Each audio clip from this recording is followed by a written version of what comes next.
It's now time for the Billy C. Show, part of the BillyCBoxing.com network.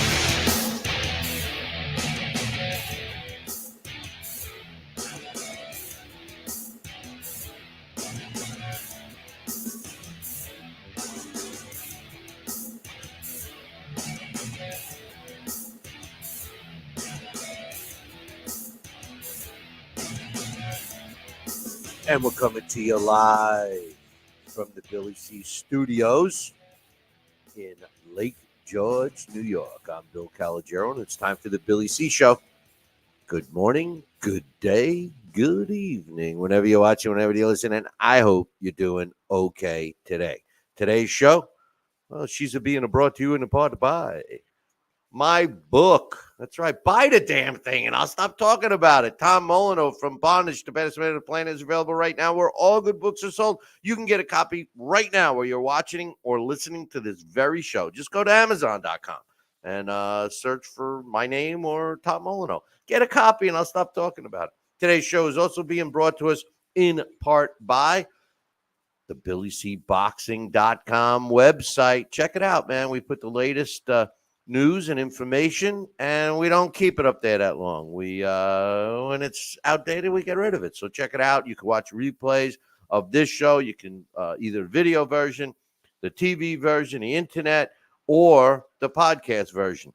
And today's show is being brought to us in part by the 2024 New York State Boxing Hall of Fame Gala, which I'm part of. That's right. I got elected in this year's inductees, and I want you to join me, man. It's a great honor. I'm looking forward to it.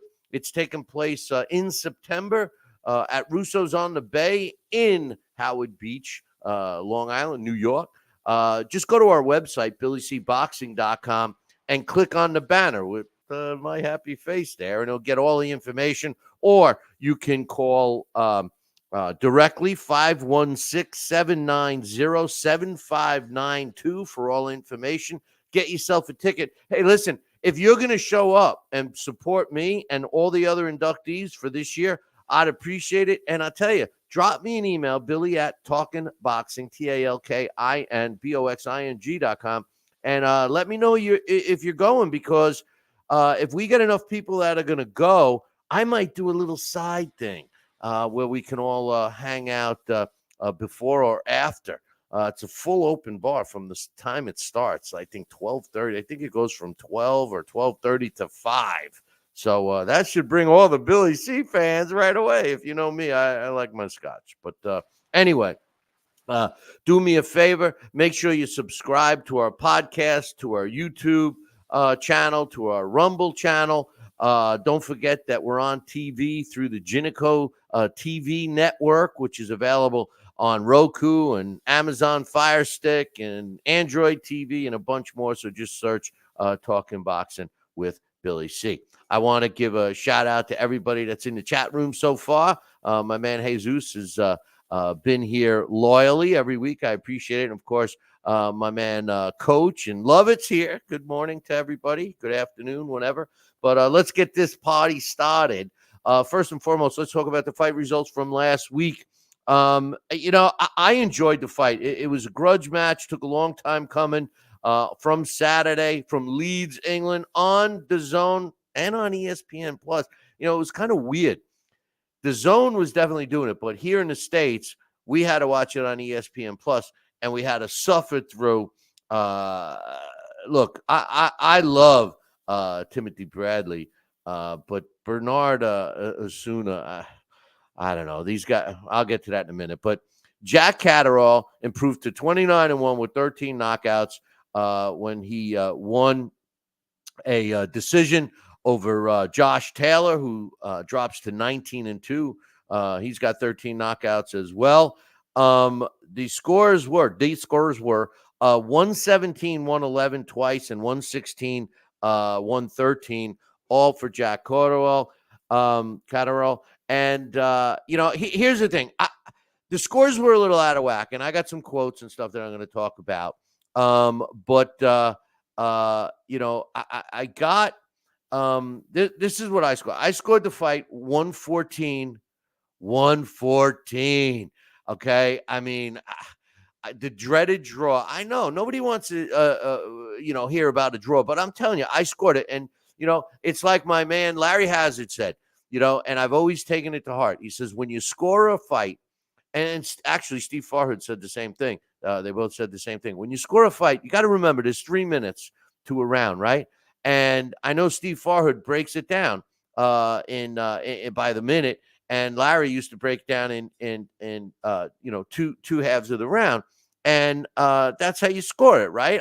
You don't look at Max Kellerman used to say, "Who would you rather be?" That's who I score. Yeah. Listen, you scored a fight. Somebody could be winning 2/3 of the fight, the round, and land a good shot at the end, and they give it the other side. No, I scored at 114, 114. How did it work out? I gave rounds 2, 3, 7, 8, 9, and 10 to Taylor, and then I gave rounds 1, 4, 5, 6, 11, and 12 to Catterall. But there were a couple of close rounds that could have gone either way, rounds 2 and 6. So if you gave both of those close rounds to Catterall, you could see the score the way one of the judges had it.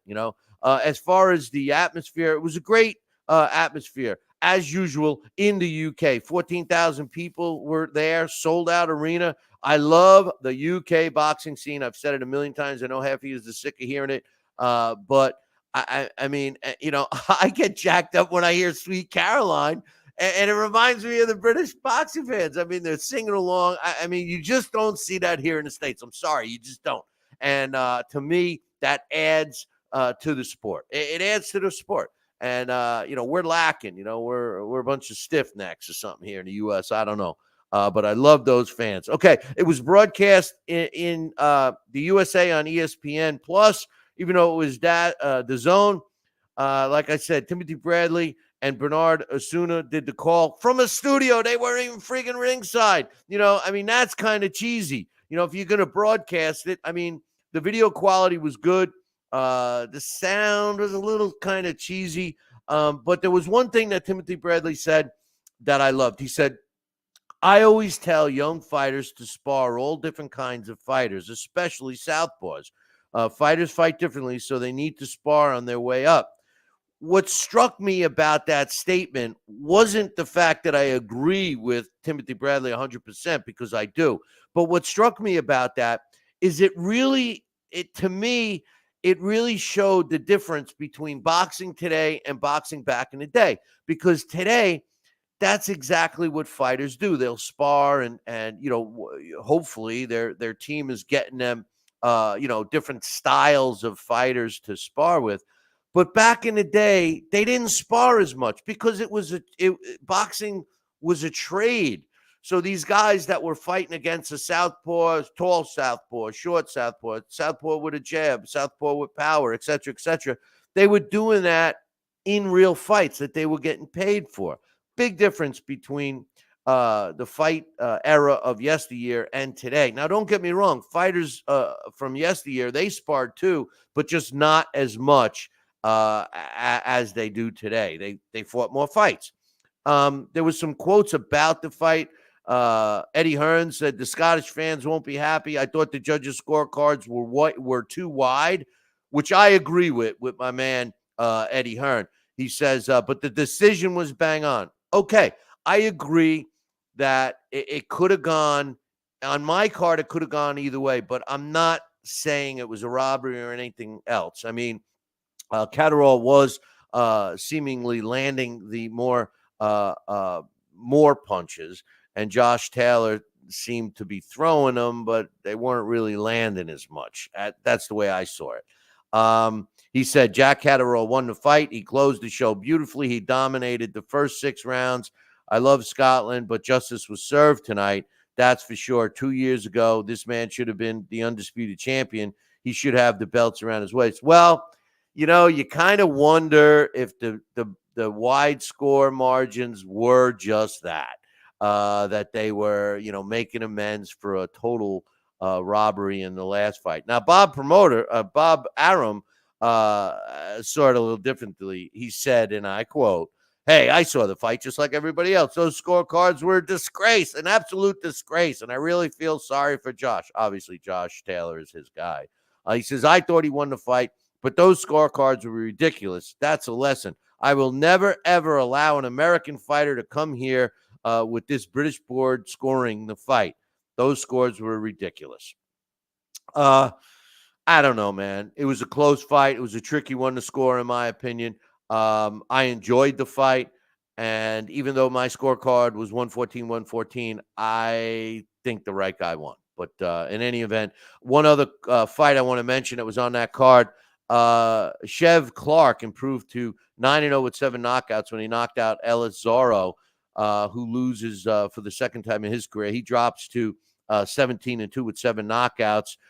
He was stopped in the 8th round, and Clark won the vacant British title. A right hand, beautiful right hand, laid out Zorro at 2 minutes and 59 seconds. And his only other loss was a KO loss by the current world champion, Jay Apitia, in his previous fight. I mention this because I'm hot to trot for the cruiserweights, man. And I think a lot of the U.S. fight fans should start paying more attention to the cruiserweights. It's a great division, and for all intent purposes, it's the heavyweight division of yesteryear. I mean, you look at Rocky Marciano, and even guys like Jack Johnson, who they said was a monster. I mean, they barely weighed 200 pounds. So by today's standards, I mean, very rarely did you see a guy step in the ring at 6'5", 245 pounds of chiseled muscle. Back in the day, they were a lot smaller and more compact. So cruiserweight division, 200-pound men. They got speed. They're usually in good shape. Love the division. Some other fights real quick on ESPN Plus from Canada. The much-ranked Christian McBillay improved to 27-0 with 23 knockouts when he took out Mark Heffron in the very first round of their fight, 40 seconds. To improve to 27-0 with 23 knockouts. Heffron loses for the 4th time. He's now 30 wins, 4 losses, and a draw with 20 wins. 24 of his wins coming by knockout. In the heavyweight division, Arslanbek Makhmudov improved to 19-1 with 18 knockouts when he took out Majan Rovakanen, who drops to 27-4. Took 2 rounds to do that. Look, everybody's high on Makhmudov. And he's definitely a scary looking guy, but the friggin' guy doesn't have much skill. He's a clubber. He clubs like, did I mention my book, Tom Molyneux? You should buy this book, but he clubs like my man, Tom Molyneux. He clubs, he doesn't have any footwork, no jab. He's a scary guy. I mean, I wouldn't want to face him, but, he needs to develop. Look, I'm going to get to this a little later when I break down these fights. I'm going to be breaking down the two of the heavyweight fights on the card this weekend, as well as the featherweight fight. But I'll get to the talent level in a minute. But Makhmudov, this is a guy that needs to get a little more. Just clubbing guys the way he does. He's got some outrageous power, but you need more than that when you move up the ranks and you start fighting better quality guys. You need more than just one punch. Deontay Wilder is an example of that. You need to be able to move. This guy's walking around. The way he moves in the ring is like he's got cement blocks on his boxing shoes, But another one-rounder, former cruiserweight champion Lawrence Oakley improved to 20 wins and 1 loss with 15 knockouts when he took care of Lukas Rozansky, who drops the first fight of his career. He drops to 15-1 to pick up the WBC Bridger belt. Don't even get me started on that. So congrats to Oakley. And also some other heavyweight action I just want to mention. Jermaine Franklin Jr. improves to 23-2 with 15 knockouts when he scored a 6-round stoppage over Devin Vargas, who's become a journeyman, who drops to 22-11. That took place on Thursday. And then another fight on Friday in the heavyweight division. Tommy Welch improved to 14-0 at 9 knockouts when he scored a first-round stoppage over Brian Santander. Santander drops to 11-2 with both of his losses coming by stoppage. Welch is another one of these young fighters I recommend to keep an eye on. He's only 29 years old. His nickname is Hellboy. I think he's kind of a bit small for today's heavyweights at 6'3". I mean, 6'3" is a monster compared to me, but today's heavyweights, 6'5" and up, 6'4". But he's still very much a work in progress. He needs to develop some head movement. He's got none. And maybe pick up a bob and weave style. It just seems like the way he fights, maybe a bob and weave style would be advantageous to him. And so he could put an emphasis on a body attack, especially if he ends up fighting guys that are 6'6", 6'7", stuff like that. It just seems that more of these fighters need to work on their head movement and also work in the body. So that's that. So one other point I want to mention before I get into some news, excuse me. I got this email, and it was interesting. It was a survey that was done, and out of all the sports that people practice at home, boxing is the safest sport to learn at home.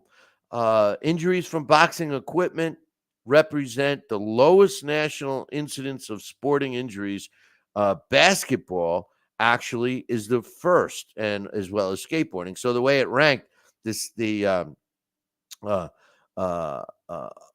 number of they base it on injuries. So after boxing, you had basketball, football, skateboard, swimming, soccer, baseball and softball, lacrosse, golf, volleyball, and hockey. Now, this is based on doing it at home and primarily with the equipment that's used to practice. I thought that was interesting because most people look at boxing and they think that it's so dangerous. I got the Religion of Gravity in here, giving his predictions for the fight that I'm going to break down. He's picking Zhang over Deontay Wilder. Coach was mentioning the Patty Donovan fight. Yeah, that was interesting. And Mabilia gets Severenchenko next year. I was going to talk about that. Stop doing my show for me, Coach. Damn this guy. But in any event, they just announced last week that current WBC and WBO junior middleweights or super welterweight champion Sebastian Fundora, I guess, is going to make a titles defense against Errol Spence in October. Look, I think this sucks. Errol Spence is coming off the worst ass beating he's gotten. All right, against Terrence Crawford, and he gets a beeline to a world title shot. What about? What about a rematch? With Fundora and Zhu. I thought Tim Zhu deserves the rematch.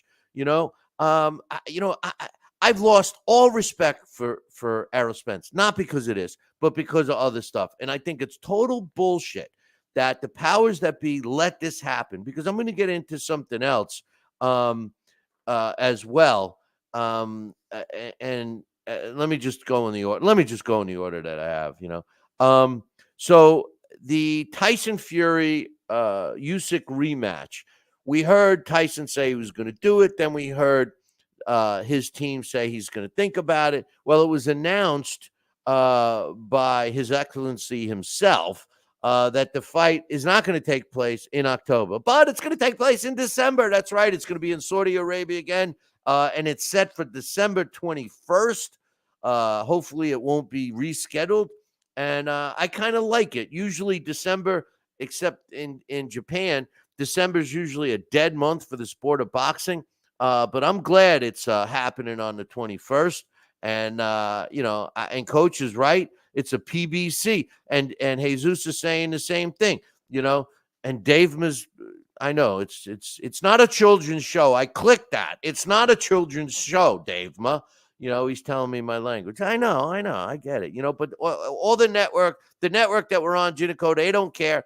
And obviously YouTube doesn't, and I'm just being me. I'm being me. You can't cancel me. You can't cancel me. I'm cancel proof. All right. Did you hear that Mike Tyson was on a flight and he had to be tended to by paramedics?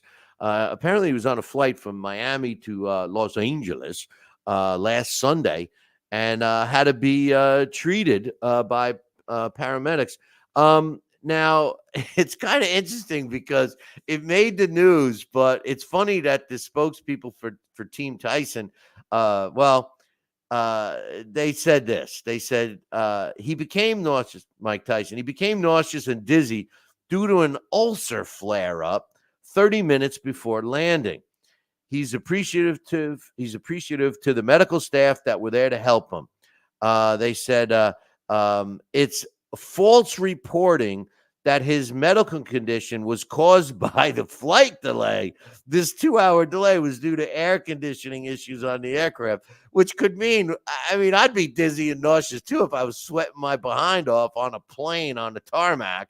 And apparently they didn't want this to happen. Tyson was interviewed, and he says he's been training hard and he's been abstaining from a few things, like he's not smoking any weed, and he hasn't had sex for 2.5 weeks.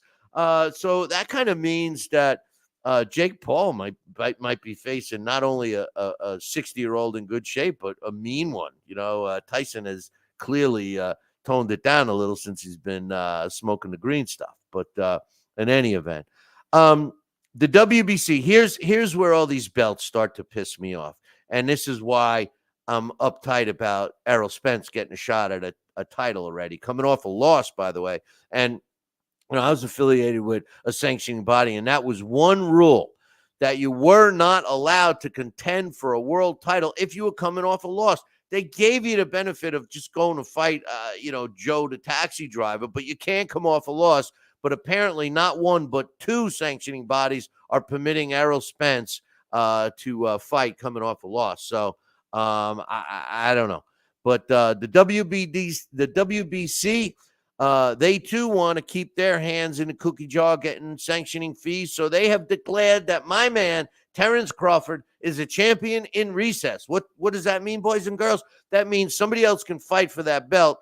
But then whenever Terrence Crawford decides to fight in that weight class again, he gets to fight that guy if he wants to keep his WBC portion. As you know, he's going to be fighting for the WBA junior middleweight title when he fights in August against Majuramov. So, and this is a comical one too. The IBF. Now we all know what the IBF did, right? They stripped, or I don't know if they have officially yet, but they're going to strip Usyk of the IBF belt. He put in for an exemption until after the rematch, but they stripped him because of the mandatory whatever. So the IBF did it again. They did it again. They've ordered Canelo Alvarez to fight the guy that he's scared to death to fight. I'm sure Canelo Alvarez is scared to fight number one IBF contender William Skull. Who did you say? Yeah, me too. Who the hell is William Skull? He's 20-0 with 9 knockouts. He's the mandatory. Okay, he's been the IBF mandatory since 2022. But come on. And here's the kicker here, boys and girls. Here's the kicker. Canelo, at this point, it was announced today. I saw that Canelo, he'll vacate his super middleweight belt with the IBF. I mean, who the hell needs Skull? But Skull needs Canelo, because this is what Ingo Volkman said, who happens to be William Skull's promoter. He says, Canelo has to fight us now, or he will give up the title. Since the IBF has now officially announced the purse bid, Canelo can't apply for a special permit like Usyk has. The only thing they could do is agree on step-aside money, okay? Step-aside money with us in order to postpone the fight again. It's all well and good that he's Canelo, but he also has to play by the rules no matter how popular it is. We've waited long enough. There will definitely be an offer from us at the purse bid because we want this fight. They wanted a step-aside money. Don't let Volkman tell you anything different. They were looking for do-re-mi, okay? That's the bottom line. Trust me when I tell you, all right? And Canelo doesn't need any of the belts. What do we keep saying on this show? We keep saying when a fighter reaches a certain level, they don't need no stinking belt. Floyd Mayweather reached a level. He didn't need it. Manny Pacquiao, they don't need it. They're still going to sell out. Mike Tyson, does he need a belt? He's going to make $20 million for this fight against Jake Paul. Do they need a belt? Come on, man. Come on. And like Coach already, spilled the beans on me, Mabilai is now going to face Deverenchenko in his next fight in August. So, all right, I'm going to break down these big fights. I love this 5 versus 5 tournament, so to speak. Now, if you guys don't realize what it is, if you haven't followed it, you got the two. Guess where they're from? England. The top promoters. You got Frank Warren from Queensberry, and you got my man Eddie Hearn from Matchroom. What they did was they got to pick a division, and they choose a fighter. Then the other promoter had a match it. Then he got a choice, and so on and so forth. So what we ended up with is, and they got a wild card, so they could pick a fight that their fighters aren't on. And that's what we got for this 5 versus 5 that's taking place on Saturday. Another Saudi Arabia card that I'm going to love because I get to watch it all day long, and it goes into, it's good because it goes into late at night. Well, late for me, 7, 8 o'clock, but you got Big Bang Zhang against Deontay Wilder, and a fight that I'm really looking forward to see is Philip Hrgovic against Daniel Dubois. Ray Ford in the featherweight division going against Nick Ball. In the middleweight division, Hazma Shiraz against Austin Williams. And in the light heavyweight division, Willie Hutchinson against Craig Richards. And also, if you recall, Dimitri Bivol is on that card, and he's getting a sub Malik Zinad. So, all right, how does it shake out right now? Well, here's the odds going in as of this morning. Big Bang Zhang is a favorite in this fight. You're laying 150 to win 100, and Wilder is plus 125. That's a good dog bet to take. It is, and I'll break it down in a little bit. But even if you're not rooting for Zhang, it's a pretty decent bet. If you want to throw, 50, $100 on or whatever. Hrgovic is a minus 250 against Daniel Dubois, who's plus 200. That's a strange one, I think, and I'll get to that a little later. Ray Ford in the featherweight, WBA featherweight champ, he's minus 160 against Nick Ball. That's a little out of whack too, I think, and I'll tell you why in a little bit. In the middleweight fight, Hazma Shiraz is a minus 225 against Austin Williams. I think that's a legit. Light heavyweight, Craig Richards is a minus 150 over Willie Hutchinson. And Dimitri Bivol is a 25 to 1 favorite over Zinad. And trust me, that's a let's keep it busy. Let's stay busy fight. And my man Coach, just agreed with me on that. All right, I'm going to break down these fights that are scheduled for this weekend. All right, the first one I'm going to break down 3. I'm going to break down the featherweight fight, championship fight, and the 2 heavyweight fights. All right, because I think these are the most competitive fights on, at least to me. Raymond Ford is the WBA featherweight champion. He's taking on Nick Ball. This is a tough fight to pick, boys and girls. Excuse me, and I'll tell you why. I was ringside for Raymond Ford's last fight.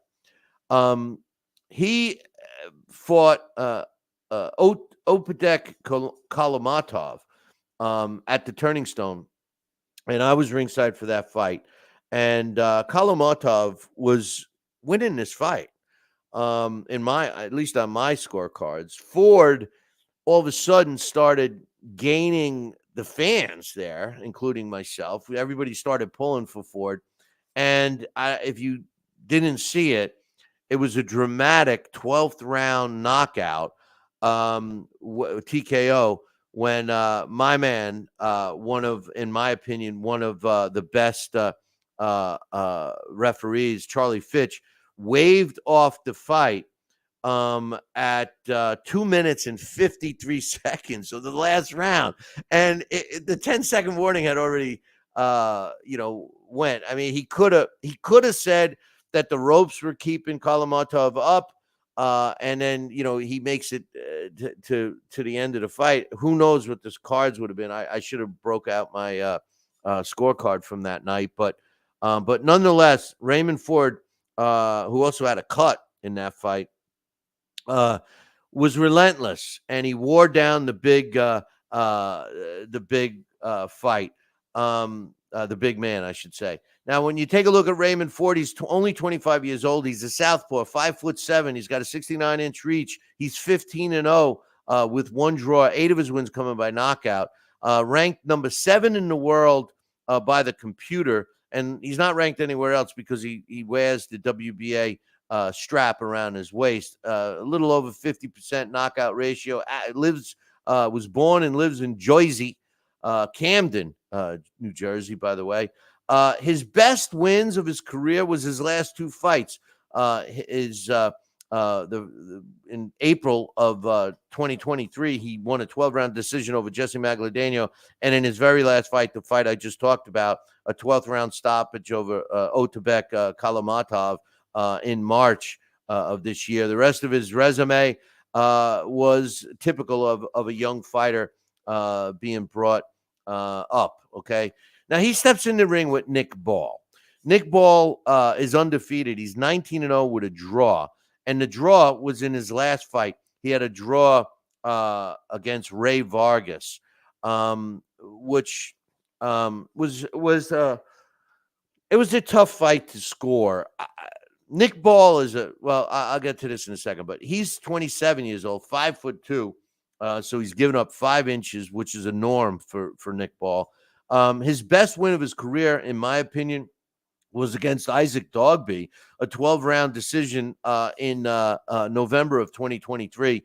The computer ranks him at number 4, but only the WBA has him ranked in their top 15 at number 8. He's not rated at all in the WBC, IBF, or WBO, which I thought was kind of strange. Now, when you look at his resume, he's got some decent names on his resume, but all domestic, all from the other side of the pond.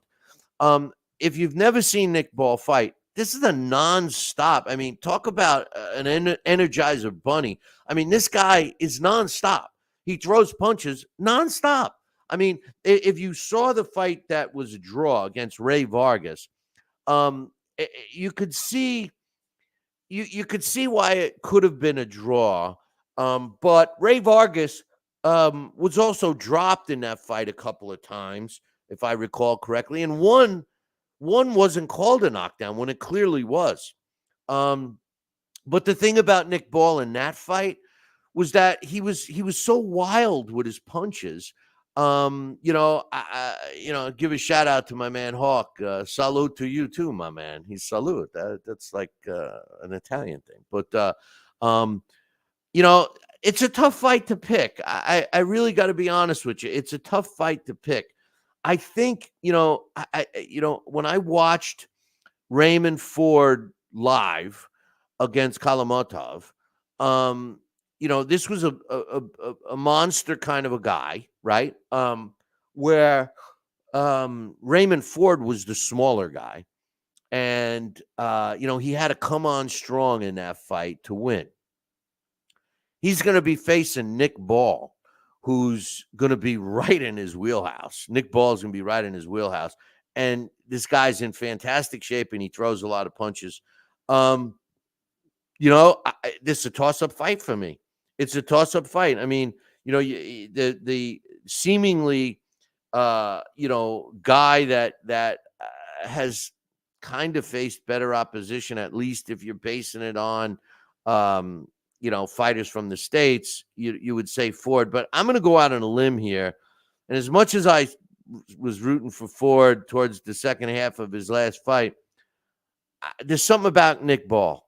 And, the way that this guy fights and, relentless, he's throwing punches whether he's landing or not. I could see Raymond Ford getting out of his element in this fight. I'm picking Nick Ball.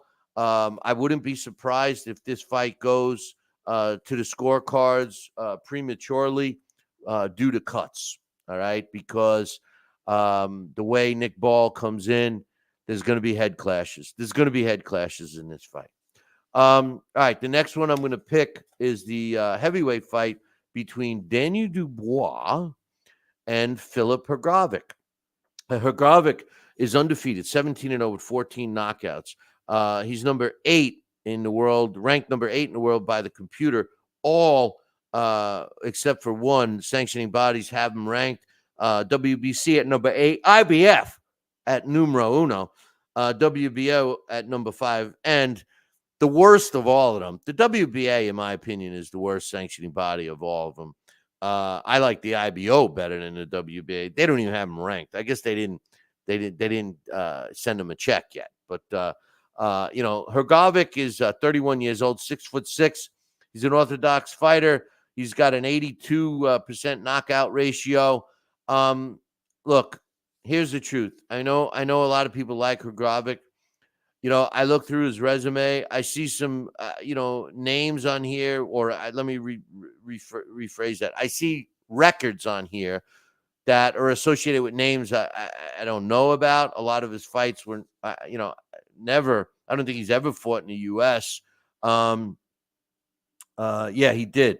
He fought in Florida, but his best wins were.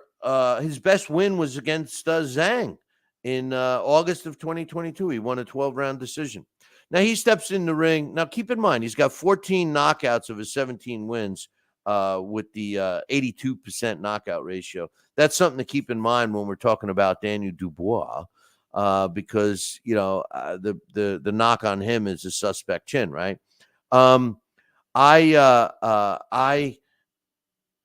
Here's what you got with Dubois. He's 26 years old. He's an orthodox fighter, 6'5". All right, so he's actually given up an inch. Hrgovic is 6'6". He's got a 78-inch reach. He is a little younger. He's got a 95% knockout ratio. He's 20 wins and 2 losses. 19 of his 20 wins come by knockout. Both of his losses came by knockout. The computer's got him ranked at number 6, WBC at number 6, WBA at number 3, IBF at number 4, WBO at number 7. His best wins of his career. Okay, now keep in mind, his 2 losses, right? His 2 losses were at the hands of Usyk. I'm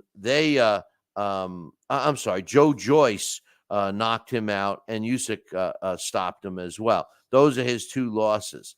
And, when you look at his best wins, well, I see 2. I see 2 out of his 22 fights. And one, giving him the benefit of the doubt because of the condition that Trevor Bryan was in when he fought him. He was a title holder, and he was undefeated going into that fight. And Daniel Dubois knocked him out in 4 rounds. And from what I understand, he didn't even train for that fight. No, not Daniel Dubois, Trevor Bryan. His other big win, it was his last fight against Jarrell Miller. He turned his whole career around with that one fight. And Jarrell Miller, he's a donut away from 400 pounds, So, I mean, but it was a fantastic fight. I loved the style of Dubois. And, this fight boils down to one thing. Which version of Daniel Dubois are we going to see? If Hrgovic lands a solid shot on Dubois, it might be lights out. I'm really, all of these fights that I'm breaking down right now, I'm all torn on every single one of them. It's a coin flip. I went on I went on a limb here with picking Nick Ball. He's not exactly a smooth fighter, but I picked Nick Ball over Ray Ford. Everything says to me that Hrgovic is the guy, but I'm going with Daniel Dubois in this fight. I think he turned his career around. I think we're going to see a continuation of that. And if he gets by Hrgovic, it's going to be nothing but big money for him. And I believe that if Daniel Dubois can survive the early part of the fight against Hrgovic, he does have boxing skill and he does have pop. And, both of these fighters have a tendency to run out of gas. So it's going to be interesting. I think it's going to boil down to conditioning. All right. So the fight that I think everybody wants to see the most is Zhilie Zhang going up against, it's actually pronounced Zhang. I keep forgetting that I was corrected. Zhilie Zhang going up against Deontay Wilder. It's a tough fight to pick because I'm sorry, I got the yawns. I usually have cough drops. Sometimes when I'm in front of the mic for some reason, it makes me yawn. I don't know why. I got a half hour sleep last night. But Deontay Wilder's 43 wins, 42 coming by knockout, which equals almost a 98% knockout ratio. He's got 3 losses in which he was stopped twice. Those 3 losses, 2 were against Fury, and 1 was against Joseph Parker in his last fight. And I got news for you. The draw that he has was another loss. That was a gift that I thought Fury won that fight too. He's 38 years old already, but he's the kid in this fight. 6'7", orthodox fighter, 83-inch reach. The computer has him ranked at number 22. That's an interesting fact. I mean, I was shocked to see that the computer ranks him that low. But then when you look at his resume, it makes sense because, and the WBC, by the way, has him at number 7, WBA at number 10, WBO at number 13, IBF 0, doesn't have him ranked. But look at his career, boys and girls. His best wins of his whole career, 47 fights. His 2 wins over Luis Ortiz. Those were his best wins. He had a 10th round stoppage in 2018 and a 7th round stoppage in 2019. I'll give him the win over Chris Arreola too in 2016, 8th round stoppage. Aside from that, there's nobody. Dominic Breazeale used to be a fighter, but a decent fighter. He beat him in 2019, knocked him out in the first round. What kind of condition was Breazeale in? You got Bermain Stavern when he won the title. Stavern, the guy was a bum. Artur Spitzka, you give him a little credit for that because Spitzka was on the rise when he fought him. And then that was the end of his career. Dubois, remember that slow slug that he fought? But, how about Jason Gavrin, my man Jason? I love him as a friend. But he lost him. But the one that really makes me sick, you go back to 2014 against Malik Scott, who's his trainer now. Remember, that was a setup fight. I'm convinced of it. He found a soft place to lie down, and he was stopped in the first round. And by the way, that was the only fight that I recall, and it only lasted 1 round, that Deontay Wilder even used the jab, So now he steps in the ring with Zhilie Zhang, who's 26-2. Never been stopped in 21 of his 26 wins coming by knockout. He's older, 41 years old. He's an inch shorter, 6'6". He's a southpaw. Southpaw, boys and girls, that gives a lot of fighters trouble sometimes. And that it doesn't give the southpaw trouble because they're used to sparring with orthodox fighters. He's got 105 rounds as a pro with an 81, just a little slightly under 81% knockout ratio. The computer ranks him at number 9. So does the WBC. The IBF has him at number 8. The WBO has him at number 2. So he's clearly a top 10 guy, right? Nah, not for the WBA. They don't have him ranked.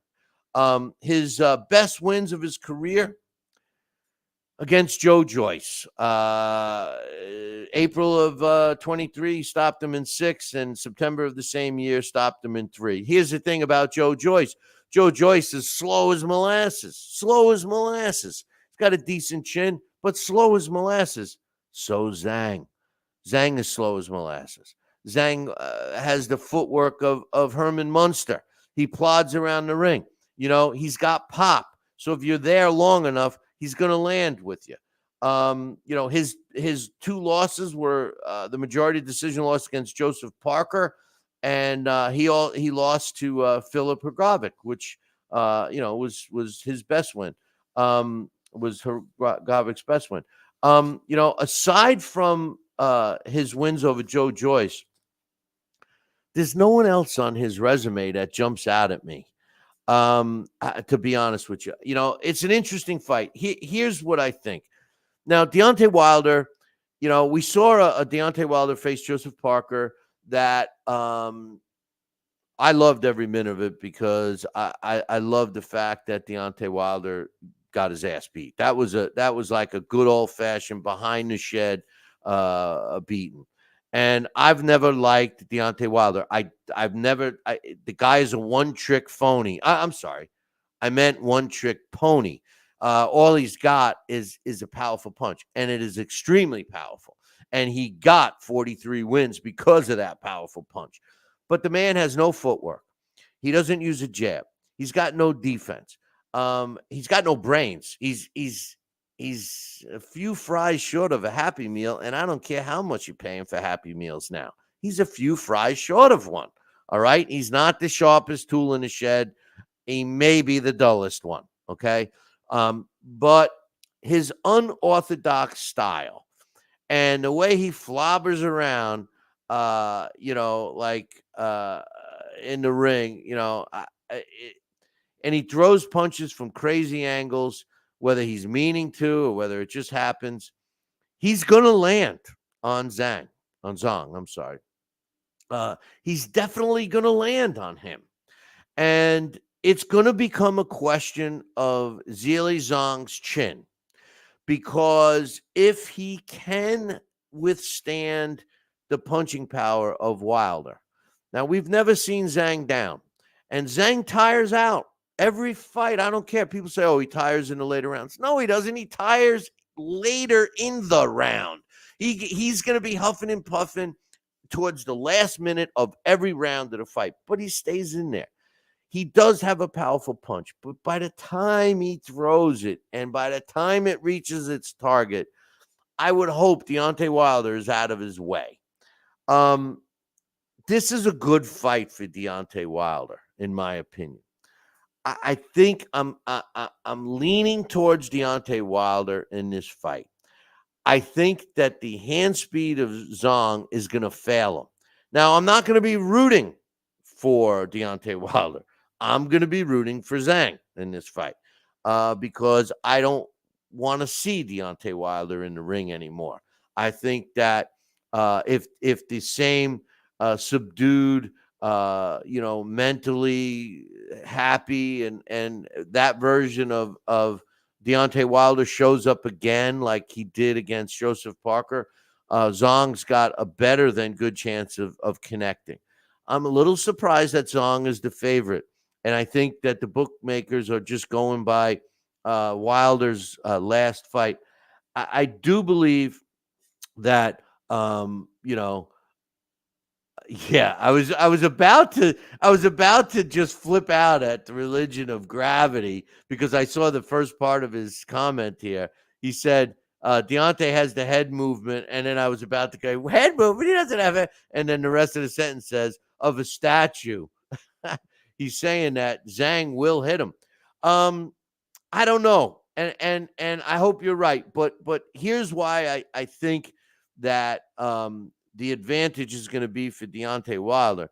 Because he's throwing punches from these crazy angles, the impact of the punch is going to derail, I believe, Zhang. And don't get me wrong, I'm going to be pulling for Zhang. I would love to see Zhang win and get another big fight. I don't want to see Deontay Wilder's already talking about fighting Tyson Fury again. You know, I mean, who the hell wants to see that? Fury already beat him 3 times. We don't need to see that fight. If anything, I think that a good fight would be AJ against Wilder. You know, it was a fight that we wanted for all the marbles, and both of them ducked each other so much, and now that neither one of them got Ugats. You know what I mean? Ugats, for Italian, that means you got nothing. You know, so I'm looking forward to this fight. I really believe it's a 50-50 fight. I'm leaning towards Wilder to land. You know, I got somebody else saying that Zhang is going to stop Wilder within 6 rounds. You know, I hope you guys are right. I'm going to be rooting for Zhang. He's too slow. He's too slow. He's flat-footed and slow. If Deontay Wilder even has the brain of a squirrel, okay, if his brain is the size of a pea, more commonly known as a pea brain, okay, if his brain is the size of a pea, Deontay Wilder we're talking about, he's going to incorporate his best version of a jab. If he can throw a couple of jabs and then follow it with the bazooka right hand, he's going to stop Zhang. I don't know. Zhang hasn't really faced anybody with the power that Wilder has, and I don't care how good of a chin you have. If you're taking punishment, it's going to catch up with you. And that brings us to our question from last week. Is a good chin somebody that gets up from being knocked down? No, I say a good chin is someone that doesn't get knocked down. And we have to say that Zhang has a good chin. Is it good enough to handle Wilder? I hope so. Jesus says, Billy, it's not slow. Zhang has subtle movement that's deceptive. Okay. Tomato. I think he's slow. I think what he has is deceptive punch speed. His punch speed is slow. His deceptive punch speed, I think his accuracy makes it deceptive. He is accurate with his punches, and he throws his punches from straight. He's throwing his punches straight. I mean, if Deontay Wilder stands in front of him and lets him land, I agree with the guys here in the chat room that Zhang is going to knock out Wilder, because anybody that lands a good shot on Wilder is going to drop him and stop him. The problem is that Wilder, throughout his career so far, at least 43 times, he's been able, or 42 knockouts of 43 fights, he's been able to land the punch quicker. So I'm gonna go with Wilder just because I'm picking a winner, but I'm rooting for Zhang in that fight. I'm picking Daniel Dubois over Hrgovic, and I'm picking an upset with Nick Ball over Ray Ford. The only reason is I just think Raymond is going to be overwhelmed with the frequency and the punch output that Nick Ball is going to lay on him, and I think it's going to become evident with Ray Ford how his defense is. I saw him take some hellacious shots from in his last fight, but the truth of the matter is this is a good fight. It's a good fight. It'll be a good win for Ray Ford. It'll be a great win for Nick Ball. I watched Nick Ball in his last fight against Vargas, and the thing about that fight was a lot of those punches weren't landing. I felt that the scores in that fight were given some rounds to Nick Ball because of aggression, not because of punches landing. I think but remember, Ray was 2 feet taller than Nick Ball, so he's actually jumping up to try to hit him. He's not going to have to do that. He's given up some height in this fight, but he's not going to have to jump up that much. This is a more comfortable height disadvantage for Nick Ball. I'm picking Nick Ball. So we got Fight Night saying that all my picks are opposite. He's taking Ford, Hrgovic, and Zhang. Listen, that's a good sign. Fight Night scores, and I'll tell you why. Because if we were all picking the same thing, then chances are either we're all going to be wrong, because you know how that goes, or the fights aren't going to be competitive. I think I'm going on a limb with Nick Ball. And Hrgovic and Daniel Dubois, I agree with the religion of gravity here in the chat room that it's a 50-50 fight. And really, all three of those fights I just picked, you could make a pretty good argument that they're all 50-50. You lean a little bit towards Ray Ford because he's got the belt, and he's a fighter that, by American standards, has faced tougher opposition. But again, who's the UK boxing scene's biggest fan? I am. And I love those fighters. And when I see a UK fighter that's got 17-0, and I know that he's fighting other guys that are, similar to him, because that's what they do in the UK, then maybe I'm not giving Nick Ball credit for some of those wins. But I'm picking Nick Ball in that one. So, in any event, listen, boys and girls, enjoy the 5 versus 5, because only the promoters in the UK have the balls to even do something like this. I love it. I hope it starts a trend. I had taken a year off, a little less than a year off from doing this show, because I was so turned off by the sport of boxing and a lot of the fans, to be honest with you. But what's happened in the last year, boxing's in a rebound right now. Sure, we're getting some fights we don't want, but for the most part, it seems that the lack of interest for the last year and a half, 2 years, has finally forced fighters to have to fight, with the exception of the PBC, because the PBC is the worst promotional company. I'll be honest, I buy all the fights because I have to talk about it, but I'm not going to buy the Tank Davis fight. That's a shit card. There's not one fight on that card that's worth even a main event. Like if HBO are still doing fight, that's not even a card, and they're fleecing it. That's what this cat Al Heyman did and the PBC. Remember when they first came out? Oh, it's free. Everybody jumped on the bandwagon, right? Oh, it's all for the fighters. The fighters' best interest. Talk to the fighters now. None of them are fighting, right? They're tied into this cat. None of them are fighting. And now you have to pay something for every one of his fights. You're either subscribing to a service or you're paying for a pay-per-view. I think the zone is where it's at for boxing. I know people have sent me emails disagreeing with me, but the truth of the matter is I love the fact that you could tune into the zone and watch a club level show like Salida Promotions. They're doing them, like that heavyweight fight I talked about earlier. That was out of Detroit, right? You could tune in on a weeknight and watch, a fight. There's fights on there tonight, right?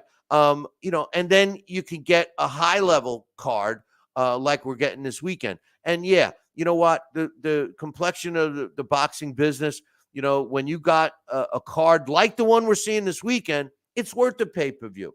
When you got a card that's got a name on it, but he's fighting the janitor, and then they have the balls to charge you a pay-per-view, that's bullshit.